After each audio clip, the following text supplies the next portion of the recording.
La ciudad de San Pedro Sula se le atribuye la fundación al 27 de junio de 1536.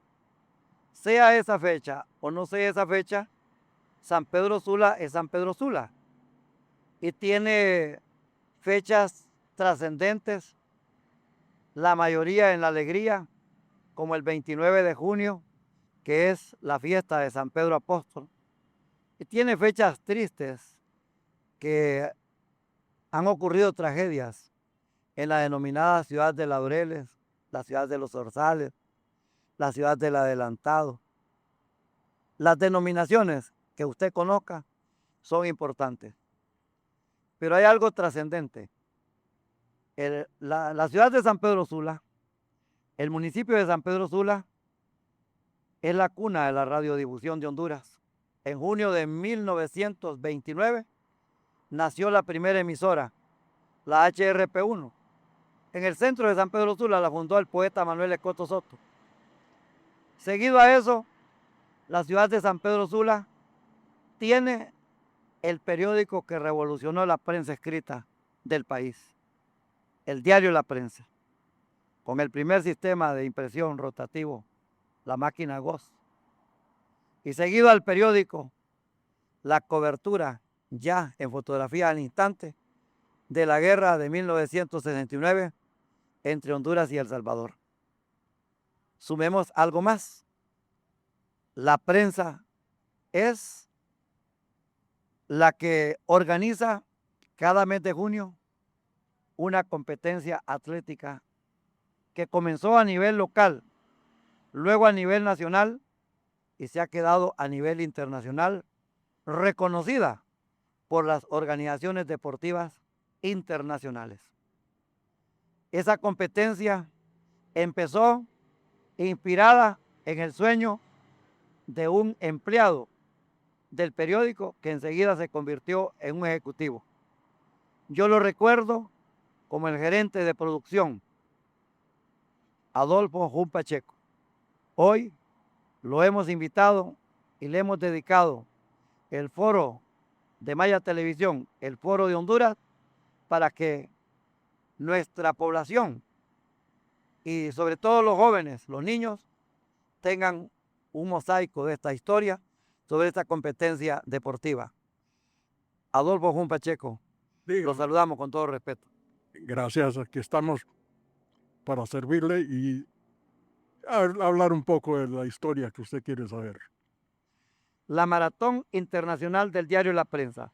Pero antes hagamos un intro sobre la historia del periódico. ¿Usted llegó primero o hubo otro empleado del diario La Prensa que llegara aquel 26 de octubre de 1964 en que salió el primer periódico de Honduras? El primer empleado de Diario La Prensa se llamó Aniceto Castro. Él fue el primer empleado. Después Julio Montes, que en paz descansen los dos, y yo fui el quinto empleado. Empecé a trabajar el 1 de octubre de 1964.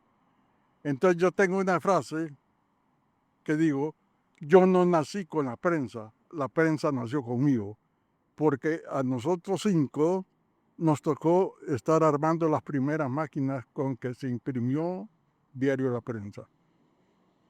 Esas máquinas, ¿cómo era ese sistema en la década de los 60, especialmente en octubre del 64, que nace La Prensa? Era un sistema tipográfico, o sea, los linotipos, hacíamos los lingotes con las letras así en plomo y del plomo se imprimía en el papel. Entonces, eso era el sistema tipográfico. Ese fue el primer sistema que usó la prensa para imprimir sus primeros ejemplares.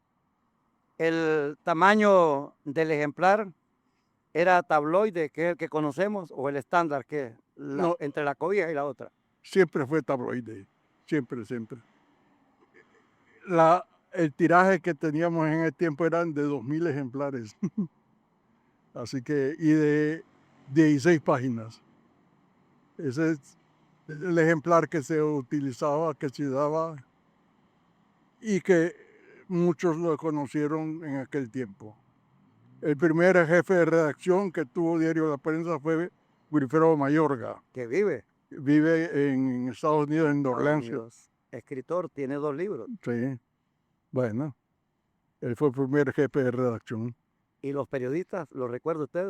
A Mirta Torres de Mejía, que en paz descanse, Norman Serrano, a Tulio Leiva, que era eh, redactor de deporte, pero también era en ventas de publicidad, el doctor Leonardo Alvarado, Juan Leonardo Alvarado. sí, Oscar Echenique Bucillo, son los que ahorita se me vienen a la mente.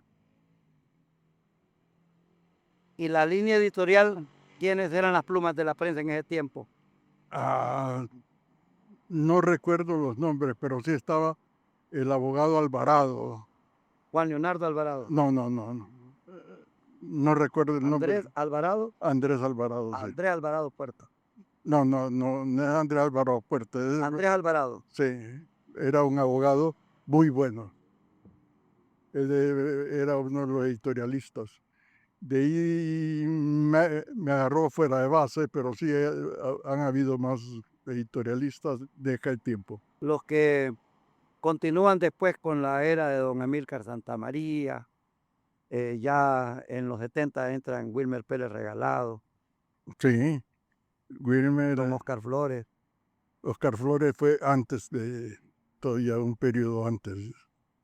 No existía la tribuna ni Ni el Heraldo, el ni Heraldo, el Diario Tiempo. ni Diario Tiempo.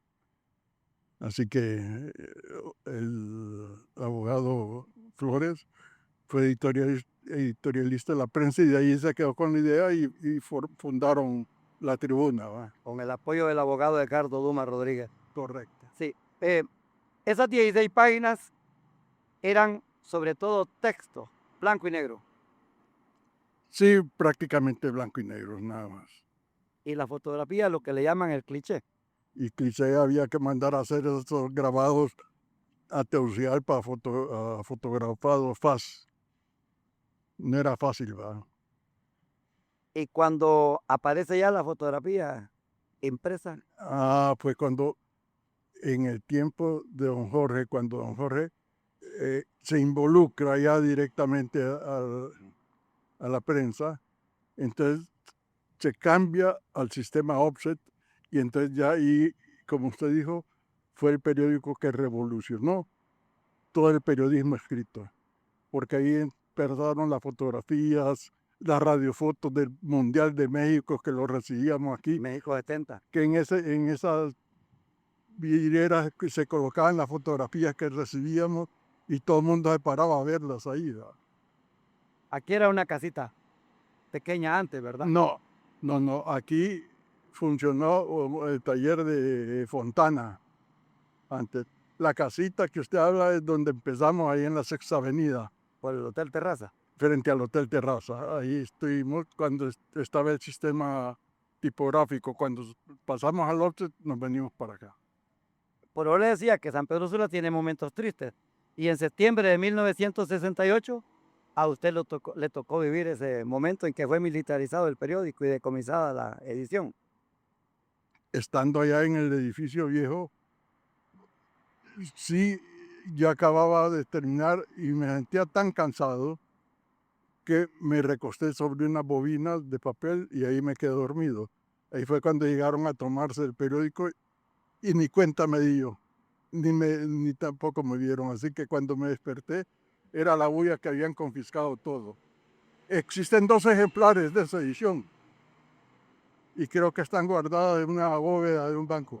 En una bóveda y están valorados aproximadamente en $500,000 de lempiras cada uno. La tasa que conocí yo hace unos años. Como el paso del tiempo, ¿verdad? Es como el vino, lo añeja. Pues también la plusvalía de estos monumentos, de estas reliquias, adquieren gran valor. No sé si están a favor de la familia Larache o del diario La Prensa o algún coleccionista. No, Los ha de tener. que nos depositó ayer una persona en particular. Una persona particular que no tiene nada que ver ni con la prensa ni con la familia Larache. Este último aporte para que le entremos a la maratón internacional.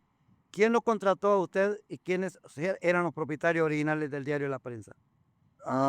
Quien me contrató a mí fue don Julio Montes cuando llegó a Tegucigalpa. Yo trabajaba para el diario El Pueblo y entonces don Julio me contrató y me vine para acá. Los primeros socios de la prensa que yo recuerde, bah, Eduardo Penado, don Eduardo, estaba el abogado que hace poco, Juan Leonardo Alvarado, Juan Leonardo Alvarado, que ya murió. don Rivera Lara, No.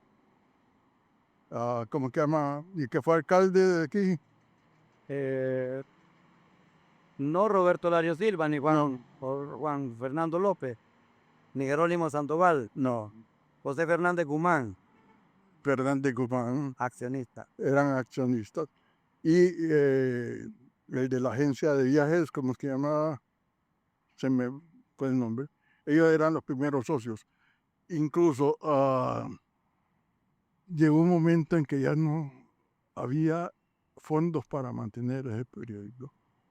Y entonces fue cuando decidieron invitar a don Jorge, porque don Jorge, aunque no era socio, siempre daba publicidad para que mantuviera el periódico, pero ya no se lograba mantener, entonces decidieron vender acciones o incluir a don Jorge. Y entrando don Jorge, don Edmond Bourán, Reginaldo Pantin, Reinaldo Pantin, don Jaime Rosenthal Oliva. entraron y entonces fue el despertar de El boom. el boom y entonces fue cuando se decidió pasarnos al sistema Option. Se cincelaría la frase que escribió el doctor Juan Leonardo Alvarado, la feliz idea de Tulio Leiva Mejía. Dice que él, en un documento que yo conocí, que don Tulio Leiva Mejía fue el que motivó a esta gente a fundar el periódico. Sí, era una inquietud que tenía Tulio Leiva, pero quien realmente hizo todo el movimiento es un señor apellido Rivera, que nunca llegó a ser socio, pero él fue el que armó todo, pero hacia la vida él nunca fue socio, pero sí fue uno de los que organizó junto con los demás grupos. Don Efraín Mejía Núñez fue el primer administrador. Efraín Mejía Núñez, de la famosa impresora del norte. Así es. Adolfo Gun Pacheco, han pasado 6 años, del 64 al 70, y entra el sistema Offset, el Mundial México 70, ha pasado la guerra, y Honduras también entra a un despertar. ¿Cómo a usted se le ocurre la maratón? Bueno, usted me conoce, yo he sido bombero voluntario y mi deporte favorito fue el karate. Pero para esos dos aspectos tenía que mantenerme en forma. Y con bomberos teníamos un grupo que hacíamos el recorrido ahí donde que se conoce ahora la zona de los caminantes, aquí en los Andes. Nosotros en bomberos fuimos los que marcamos ahí y hacíamos la prueba de Cooper con el doctor García. Y entonces ahí hacíamos nuestros ejercicios para mantener nuestra condición física. Y después pasábamos otra temporada subiendo hasta el Caracol para fortalecer las piernas. Esto, y los fines de semana me iba con los muchachos de karate, con Jorge Andoni y los muchachos, y también subíamos al Caracol para fortalecer las piernas y hacer los ejercicios correspondientes. Pues una vez estando ahí arriba para la feria juniana, quedo viendo yo San Pedro Sula y le digo, Foncho, a Alfonso Medina, que fue comandante de bomberos, El comandante de los bomberos, José Alfonso Medina. ¿por qué no hacemos una carrera desde el parque hasta acá? Me dice Foncho, eso va a ser difícil porque ¿con qué fondos se pueden hacer? Eso yo me encargo, le dije, pero yo lo voy a hacer, esa idea se me ha mentido y lo voy a hacer. Y ahorita leo que está Ángel María Velázquez, era el presidente de la feria, que era El periodista y abogado. sí, Y le dije, mira, tengo esta idea. No te preocupes, yo te doy los premios. Que el primer premio fue 300 lempiras, el segundo 150 y el tercero 100 lempiras. Y Oiga, entonces, 300. para el primer lugar, 150 para el segundo y 100 lempiras para el tercero. Pero antes había hablado con don Jorge. Vine y le digo, don Jorge, pide que tengo esta idea de crear la carrera, pero quiero pedirle permiso de ponerle el nombre de la prensa. No hay problema, hacelo. Toma lo que necesites para hacerlo. Hablando que usted es un hombre de confianza de él. Y él me dio todo el apoyo, me dijo que todo lo que necesitara.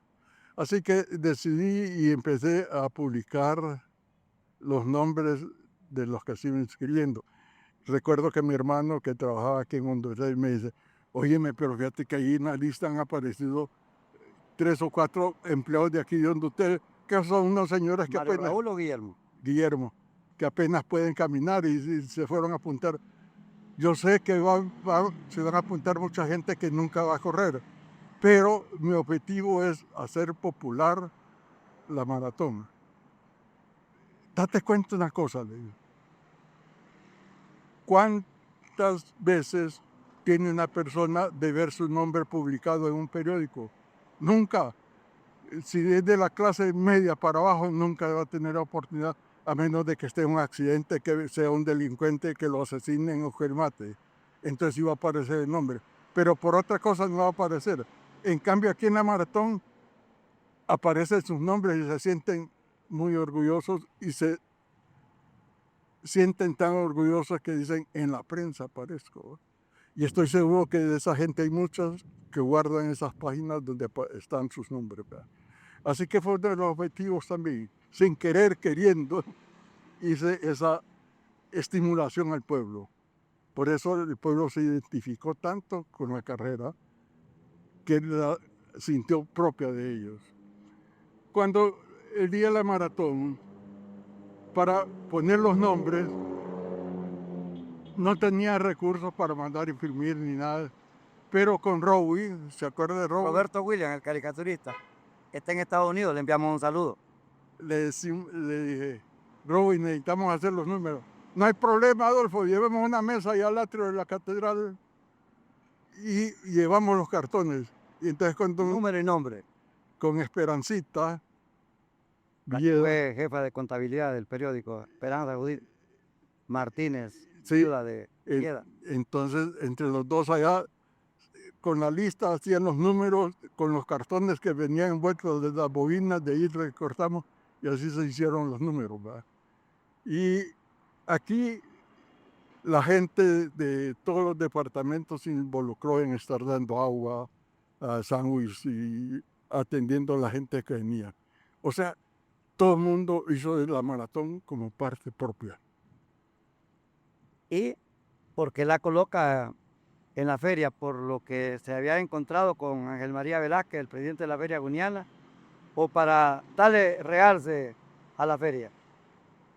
Para darle realce, porque como bombero también estaba involucrado en otras actividades de la Feria Juniana, y entonces con eso le iba a dar mucho más empuje, más vistosidad, y que se sintiera que no solo eran actos de caballos y gachinería, sino que también deporte, y que Diario La Prensa estaba dando esa oportunidad. Porque en aquel tiempo la Feria Juniana era la Feria Juniana, la fiesta del recuerdo, habían verbenas, la coronación, la que era reina de la Feria de San Pedro Sula, era una mujer reconocida. Así es. Se coronaba al rey feo en aquellos tiempos, ¿verdad? El cuartel del militar ahí en la esquina donde estaba el Banco Atlántida, el denominado distrito municipal, la catedral que para esos tiempos estaba finalizando.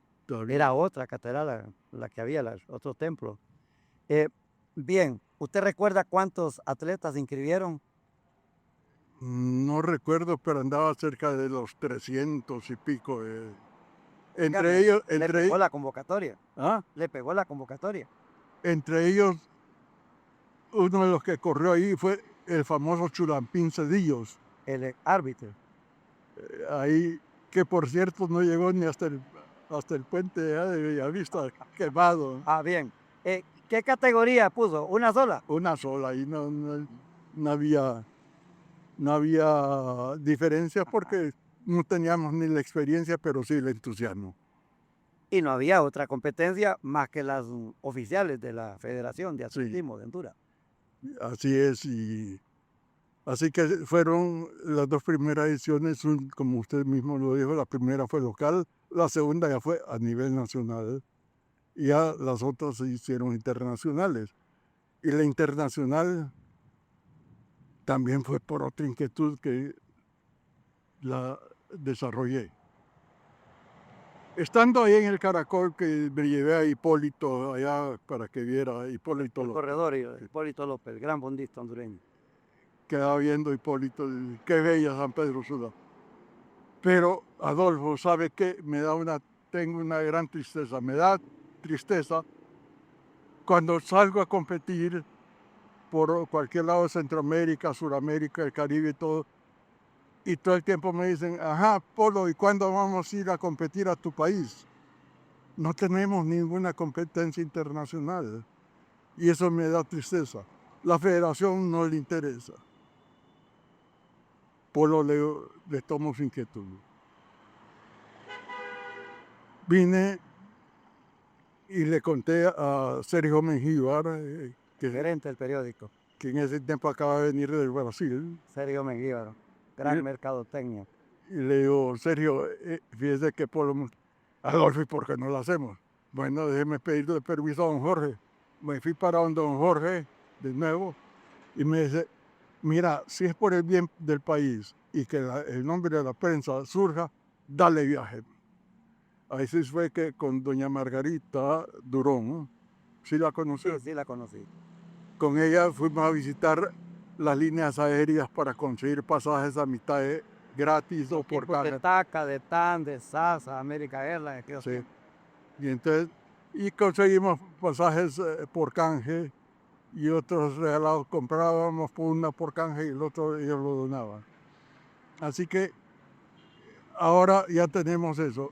Hicimos la negociación con el doctor Xula también para hospedar las delegaciones internacionales Estaba nuevecito el Hotel Sula. y el Hotel San Pedro para los nacionales. Pero ahora hacer los contactos internacionales no era cosa fácil, ¿verdad? Y me dijeron que hablara con don Julio Villalta. Don Julio Villalta era el presidente del Comité Olímpico hondureño, Del CO.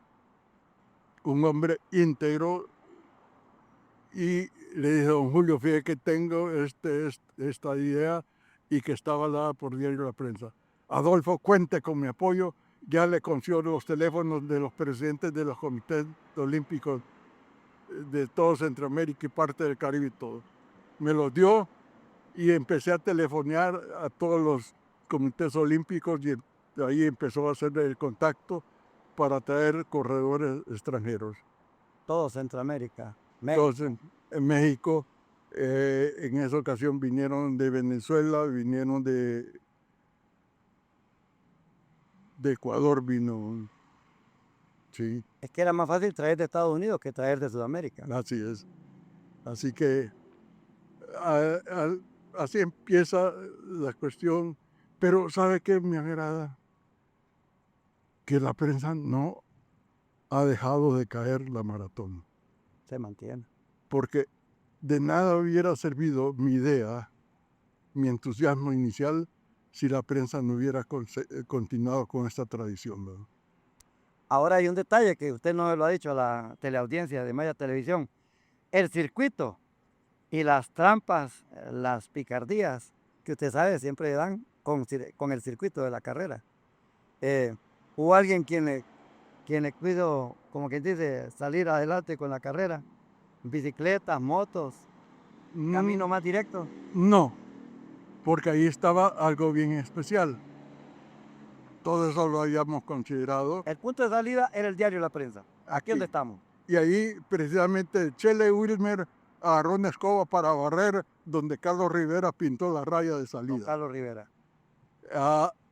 Y le decía que era difícil que nos hicieran trampa, porque se les avisó a todos que habían puntos de control. ¿Y quienes manejaban esos puntos de control? Bomberos, la Cruz Roja y, lo más importante, los de Radio Club. Los aficionados. Que en el tiempo no habían celulares ni nada de eso, sino que Radio Club, ya habían varios miembros de Radio Club en todo el circuito. Y entonces, por donde iban pasando los primeros, ellos iban monitoreando el número y entonces iban checando si iban pasando por todos los puntos de control. Quisieron mucho hacer trampas, pero estaban los registros, ¿verdad? ¿Usted acompañó a los primeros corredores en la punta en motocicleta, en bicicleta? No, porque tenía que andar supervisando todo lo que la estructura. El primer circuito, la primera ruta, ¿de dónde salió, dónde pasó y hasta dónde llegó? Salía de aquí La tercera avenida. hacia el norte, llegaba hasta la circunvalación, subía toda la circunvalación. Era al reverso en aquel tiempo. Salía de aquí y corría por toda la circunvalación. Pasaba, vamos a ver, pasaba donde era el supermarket Maru o Handal, algo así, sí, por ahí. La Moda de París, el Dionisio Herrera, el colegio Dionisio Herrera, Autoparte Handal ya estaba, creo yo. Sí, no me acuerdo qué es lo que había ahí. De ahí se subía por toda la circunvalación, se daba la vuelta y se venía a caer otra vez aquí a la tercera avenida. Que pasaba frente a la 105 Brigada. Sí, por los Andes, la Fuente Luminosa, donde era la Cámara de Comercio, por el Monumento a la Madre, salía allá por la Pepsi y se caía a la tercera avenida. Los dormitorios públicos. Y después la Pepsi-Cola. Se venía por acá y eran 2 vueltas las que había. De sur a norte, 2 vueltas. 2 vueltas. 2 vueltas para ganarse los 300 de Empire. No, ya era otra cosa. Ya era otra cosa. Estamos con Adolfo Jun Pacheco, pionero del periodismo impreso en Honduras. Fue profesor en la Universidad de San Pedro Sula, en la Escuela de Ciencias de la Comunicación, y es el creador, el que inventó la Maratón Internacional del Diario La Prensa. Justo cuando esta competencia está ya llegando al medio siglo y sobrepasando esa cantidad de años, junto al periódico, hoy lo estamos presentando aquí en la televisión y en la radiodifusión. Nos vamos a una pausa, luego vamos a continuar con ustedes. Don Carlos Rápalo, bienvenido a Diario La Prensa, una leyenda viviente de la Maratón Internacional Diario La Prensa, conocido popularmente como Randú. Bienvenido, don Carlos, cuéntenos qué representa para usted ser una leyenda viviente de la Maratón de la Prensa. Para mí es algo bastante importantísimo porque hablar de Randú es hablar de una historia que viene de los años de 1974. Randú se incursiona en el deporte cuando mira correr al cónsul de Francia, como lo es el señor Ramy. Es ahí como entusiasmado mira y correr al señor Don Ramy. Nos hicimos amigos y empezamos a correr en 1974. Viene la Maratón de la Prensa, que es en 1975. En ese tiempo fue que se inició la primera maratón desde el Parque Central hasta la montaña del Merendón. Sí, me comentaba, Randú, ese sobrenombre se lo gana participando aquí en la Maratón de Diario La Prensa, ¿verdad? Cómo no, es algo bastante extraordinario ver que un personaje como lo es la periodista Farah Robles, cuando yo vengo bajando de la montaña de Merendón, ella salió y me dijo: tú te llamarás Randú porque te pareces bastante al protagonista de la telenovela de José Luis Rodríguez, el Puma, que en ese tiempo estaba de auge en una película que él trabajaba como gitano. Su pelaje era bastante salvaje, y entonces yo me hacía ese peinado, y entonces qué características que eran iguales. Sí. Ahí es donde viene ese nombre de Randú. Randú, ¿qué recuerda, qué memorias se le vienen a la mente con la primera maratón que usted compitió? Para mí fue algo extraordinario, algo tan bello, que era un adolescente que, además de esto, me sentía con alegría, sentía que era la primera vez que corría, pero estaba preparado también porque corría todo San Pedro también y la circunvalación. Para mí fue una experiencia que poco a poco fue cargando de energía, y así sucesivamente los años vinieron transformándose en que cada año tenía que correr también, y era amante al deporte del atletismo. Randú, ¿cuál es la carrera más especial que usted ha vivido? La carrera más especial que he vivido fue en 1987, si no me recuerdo, pero sí, allí me recuerdo yo que dentro, en el segundo lugar, aquí a la meta, y fui premiado por la que era reina de la feria juniana. Quedé en segundo lugar en la categoría B, 21 kilómetros. Es allí como fui llamado por segunda vez, porque ocupo el primer lugar de 2,000 corredores sanpedranos. Lleno de alegría, me entrega el trofeo Miss Honduras. Para mí era algo sorprendente. Era algo tan maravilloso que no cabía yo en este estrado frente aquí a la prensa. Sí. Me sentía el hombre más feliz de la tierra, porque había conquistado lo que también había soñado desde niño. Se había hecho, había llegado, porque cuando yo llegué al estrado dije, esta es la gloria, y la gloria es competir, ganar. Don Carlos, siendo usted un atleta que ha competido en todas las ediciones, ¿cuáles son esas palabras de motivación para los jóvenes, para que se sumen, para que lleguen, se diviertan, compitan en este evento, uno de los más grandes de Honduras? Bueno, siempre he dado consejos a los jóvenes adultos, porque el correr es la cosa más agradable. Científicamente, los médicos han recomendado que el correr es bueno para el corazón, el correr es bueno para la circulación de la sangre, el correr sirve para sacar todos los gases del cuerpo.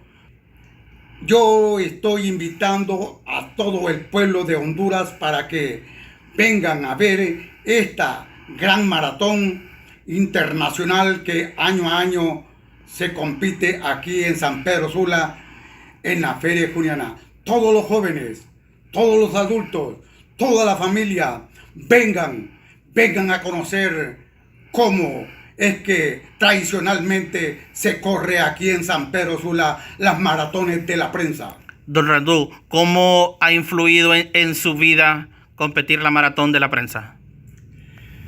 Ha influido porque cuando uno tiene, digámoslo así, ese hábito de correr todos los días, pues no ha muerto, siempre estoy vivo. Estoy aquí pendiente siempre con Diario La Prensa para estar poniendo mi granito de arena, para ser uno de los contribuyentes, para estar dándoles a conocer que la maratón de la prensa es algo bastante importantísimo a nivel nacional, internacional y mundial.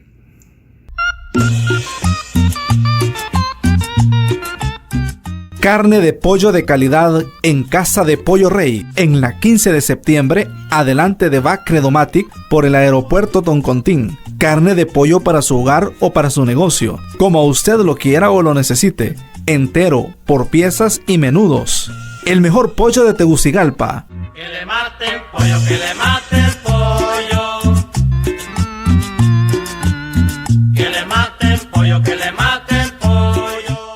Visítenos o haga su pedido por llamada o WhatsApp 9755 4084 9532 5725. Casa del Pollo Rey. Que le maten pollo.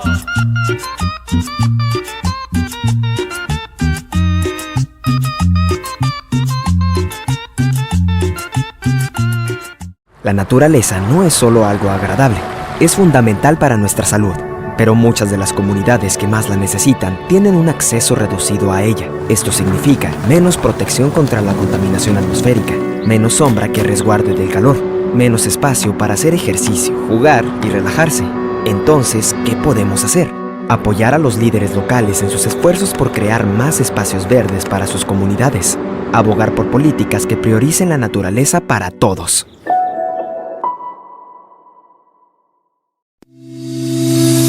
Día con día, el mundo va evolucionando y tú no te puedes quedar atrás.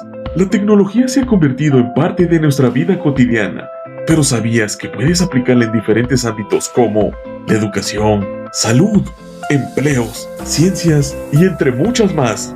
No te quedes atrás. Aprende a utilizar las nuevas tecnologías, infórmate y aplícalas en todos los ámbitos de tu vida y así evolucionarás día con día. La historia continúa, pero por supuesto que es la base. Una sociedad, un país, una nación, una república sin historia es como una casa sin arranques. Eso es lo que dicen los sabios. Y precisamente hoy que hemos estado haciendo aquí este reportaje y esta entrevista con Adolfo Gun Pacheco, la gente se detiene, incluso empleados que tienen conocimiento y conciencia de la maratón, tanto fotógrafos, redactores, y el público lector de la prensa se ha detenido para saludar a Adolfo Gun Pacheco. Después de estos circuitos se cambió la ruta que era de norte a sur. Sí, ya se fueron involucrando los muchachos de la Escuela Superior del Profesorado de Educación Física. Jorge Roussel, que en paz descanse también. Poco murió. Se fueron integrando todos ellos y entonces ya se le fue dando un aspecto más técnico a la competencia. Así que se fueron clasificando por edades, por circuitos y por la hora también. Así que se fue tecnificando y se ha ido tecnificando mucho más. La competencia nacional, la competencia internacional, la máster, la juvenil, la infantil. Sí, ya se han clasificado varias categorías. Que no es fácil manejar eso. No es fácil. Recordamos, yo fui maestro de ceremonia de la maratón junto a Pablo Matariego Paviche, Félix Amílcar Matute, don Víctor Manuel Rodríguez Barrios. Yo recuerdo que para aquel tiempo los grandes animadores de San Pedro Sula fueron Oscar Cobos, don Víctor Manuel Rodríguez Barrios, que se supone que estuvieron aquí en esta maratón en aquellos inicios. Y no cobraban, venían por voluntad, como digo, porque todo el mundo sentía que la maratón era de ellos, eran parte de ellos. Así que todo el mundo colaboraba sin cobrar, ¿verdad?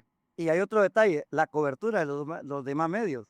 También Diario Tiempo se sumó a cubrir y lo cubría muy bien también, ¿verdad?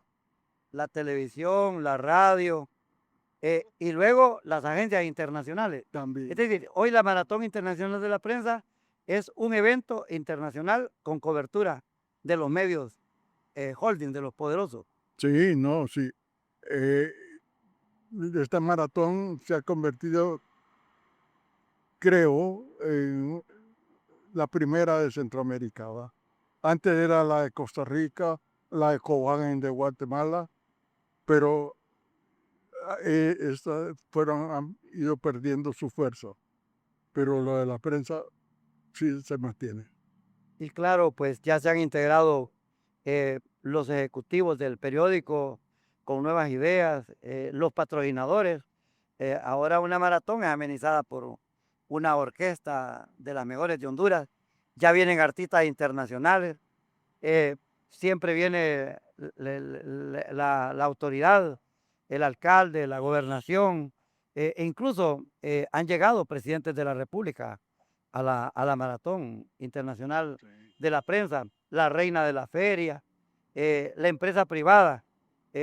Recordar pues mensajes de don Mario Veloz, de don Camilo Rivera Girón, de lo que es la Cámara de Comercio, la integración de mucha gente de todo el país. Como dijo alguien allí, es un sello de garantía, un realce, es decir, voy a participar o participé en el diario La Prensa, en la maratón de la La prensa. maratón definitivamente. Quien se sentía enormemente orgulloso de eso era don Jorge Larache, ¿verdad? Porque él disfrutaba también de ver la carrera.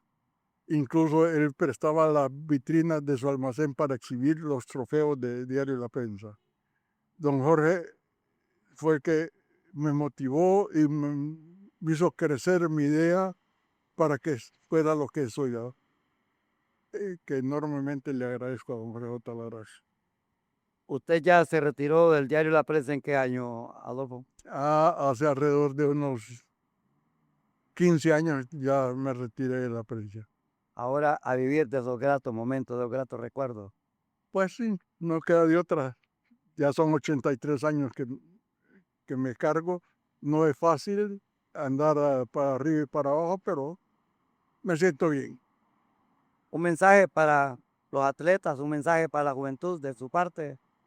Bueno, que se mantengan haciendo ejercicio y que eso le ayuda a uno a tener un espíritu de combate, pero un combate limpio para la salud. Andar por el camino recto y sin vicios. Y da la oportunidad de tener una vida más tranquila, más plena, más sana. Para usted, su personalidad se condensa en la palabra disciplina y trabajo. Pues sí, disciplina y trabajo, Llave del éxito, la disciplina. la constancia también. Adolfo Jun Pacheco, aquí está una reliquia del diario La Prensa. Bueno, reliquia no, porque todavía no me he muerto. No crea, no es necesario morirse para hacer reliquia. Bueno, Hay que compartir, hay que estar, hay que vivir este privilegio, este momento. no. Yo le garantizo que una cantidad de periodistas quisieran estar aquí con este micrófono y frente a estas cámaras y preguntarle todavía más, porque podríamos hacer un programa diario. Imagínense cuántas maratones han habido. Las camisetas, las gorras. Todo, hay una historia en cada caso. Estamos hablándole de 5,000, de 7,000, de 10,000 atletas. Aquello tan diminuto, ha sido tan grande, tan monumental. Así es. Recuerdo de un panameño que vino y que empezó a caer la gran tormenta y dijo, no, con tenis no corro, se quitó los tenis y corrió descalzo. Ahí todo el mundo admirado con él. Esta historia es interesante. Y recuerdo un atleta de Guatemala que ganó una competencia internacional. Y por eso uno de los estadios de Guatemala le pusieron su nombre, porque corrió con los zapatos con que andaba Sí. a diario. Adolfo Jun Pacheco ha estado con nosotros. La gente que lo conoce, también los que peinan canas, y los contemporáneos a él, tanto a nivel nacional e internacional, han de estar diciendo, caramba, Jun Pacheco, Adolfo Jun Pacheco, también los que fueron sus alumnos. Un gran privilegio. Vamos con el foro de Maya Televisión, el foro de Honduras. Salir a correr, lo que ahora llaman running, está de moda. Cada vez más gente lo practica y cada vez son más también los que se proponen el reto de correr una maratón. Pero hay muchos aficionados a los que 42 kilómetros se les quedan cortos y sus piernas les piden más. Para estos valientes, a lo largo y ancho del planeta Tierra se celebran eventos deportivos de una dureza extrema, reservados únicamente para aquellos intrépidos corredores con la suficiente preparación como para enfrentarse a las carreras más sacrificadas del mundo. Y a pesar de que la forma física es un requisito indispensable, esto no asegura en ningún caso la llegada a meta de todos los aventureros que se adentren en ellas. Y aunque es complicado hacer una lista con las carreras más duras del planeta porque eso depende de cada individuo, sin lugar a dudas, las carreras que vamos a ver a continuación como mínimo llevan el cuerpo y la mente de los humanos a unos límites casi inimaginables. Y es por esto que en este vídeo os mostraré las 10 carreras más duras del mundo. 10. Hard Rock 100. La Hard Rock 100 es una de las pruebas de montaña más salvajes del mundo y se celebra en las montañas rocosas. La carrera nació como un homenaje a los mineros que dieron vida a esta zona y que construyeron la mayoría de los caminos por los que transcurre el recorrido. Su trazado de 160 kilómetros presenta un desnivel positivo acumulado de nada más y nada menos que 20.000 metros, una auténtica barbaridad capaz de hacerle temblar las piernas al más valiente de los corredores. Pero además las dificultades añadidas consisten en pasos de trepada técnicos, nieve, ríos y climatología adversa en general. Por si fuera poco, la Hard Rock 100 presenta un recorrido apenas balizado en el que hay que saber orientarse muy bien si no se quiere perecer en el intento. 9. Maratón Barkley.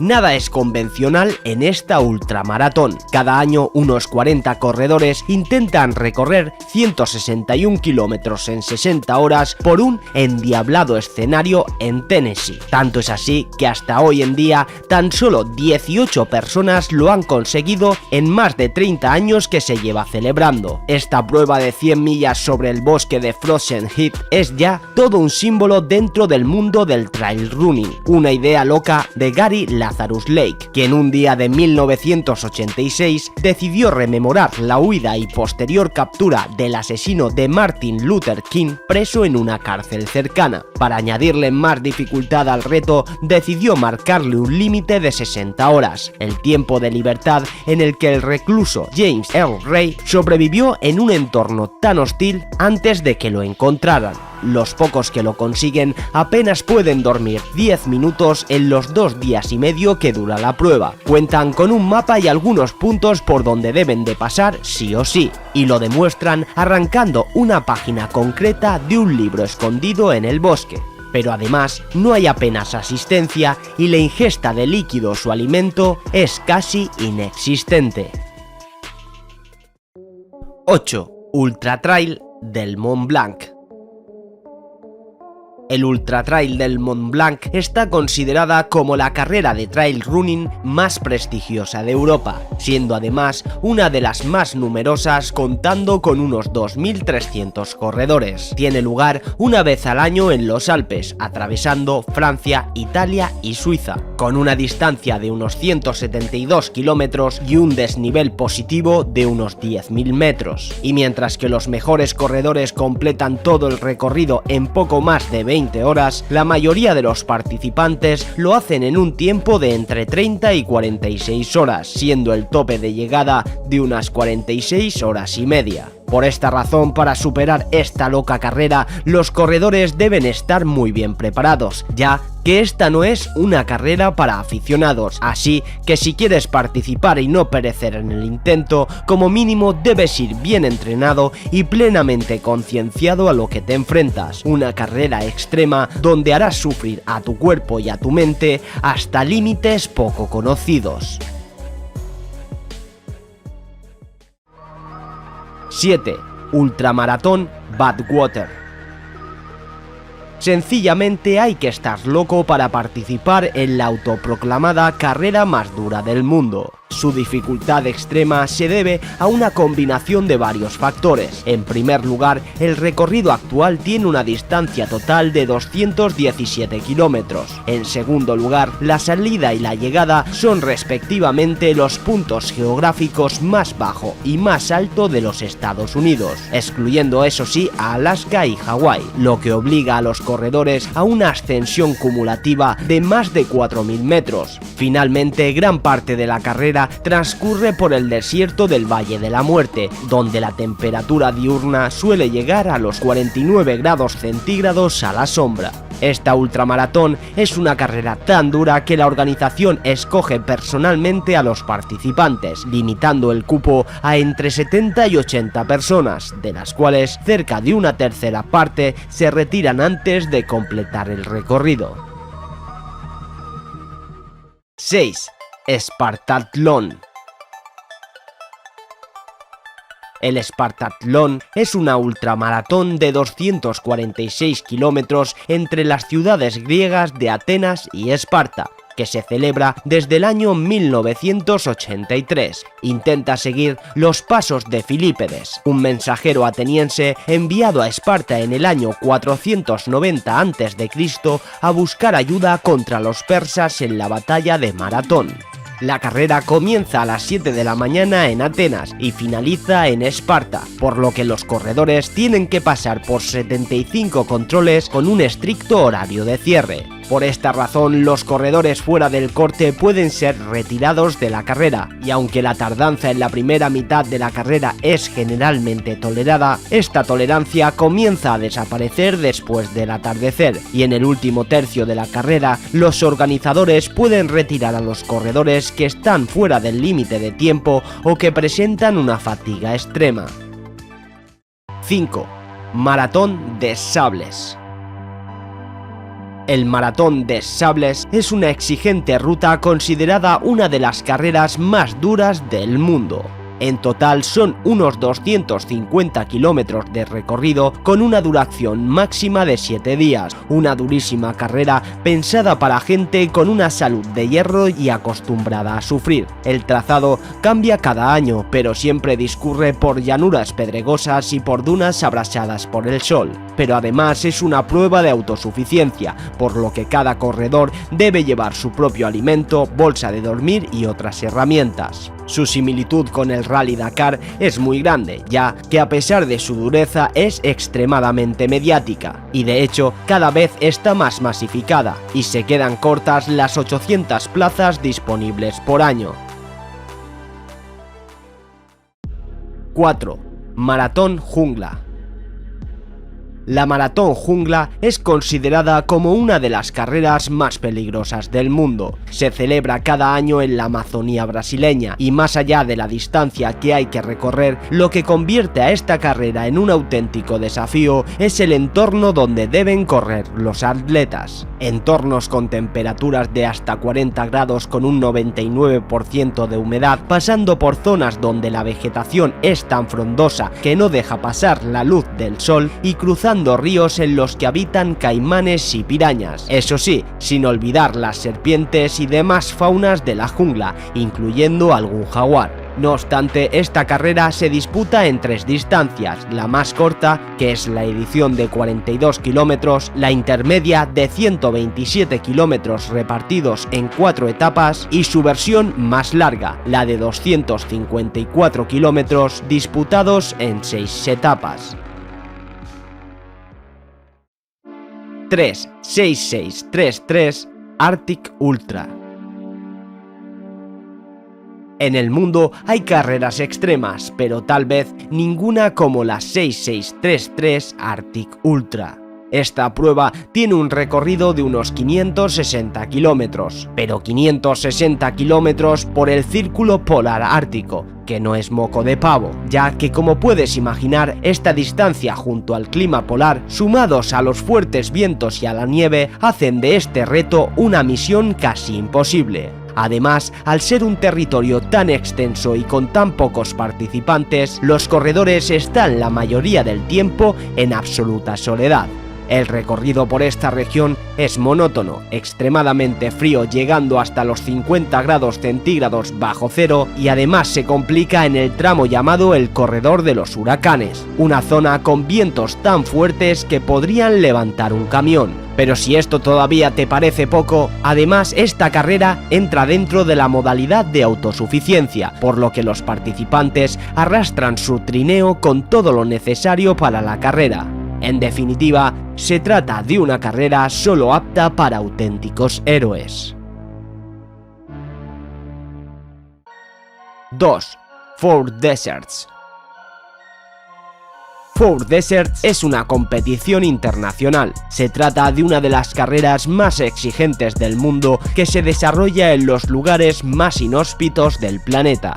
Son 4 competiciones de 7 días cada una en los que se recorren 250 kilómetros con temperaturas y condiciones tan extremas que van desde los 50 grados centígrados a los 40 grados bajo cero. Las 4 carreras se llevan a cabo en los lugares más calurosos, fríos, ventosos y secos del planeta. Se desarrollan en el desierto de Atacama, en Chile, el desierto de Gobi, en China, el desierto del Sáhara, en Egipto y en la Antártida.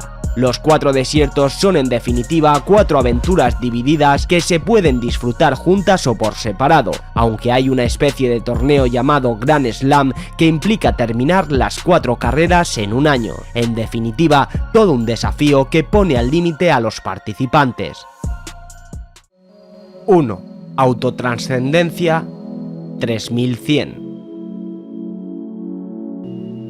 La considerada carrera más larga del mundo, de 3100 millas de distancia, o lo que es lo mismo, casi 5000 kilómetros, nace de la mano de Sri Chinmoy, un líder espiritual hindú afincado en Nueva York. Su propósito con esta carrera era alcanzar el último estado de autoconsciencia, poner a prueba y sobrepasar las ideas preconcebidas del mundo acerca de nuestras posibilidades. Pero además, los corredores deben finalizar la carrera en un máximo de 52 días, por lo que tienen que correr casi 60 millas o unos 100 kilómetros diarios para poder llegar a tiempo. Sin duda, esta es una carrera donde sin excepciones el cuerpo queda en un segundo o incluso en un tercer plano y se centra en una búsqueda del conocimiento, siendo un viaje a lo más profundo de nuestro ser.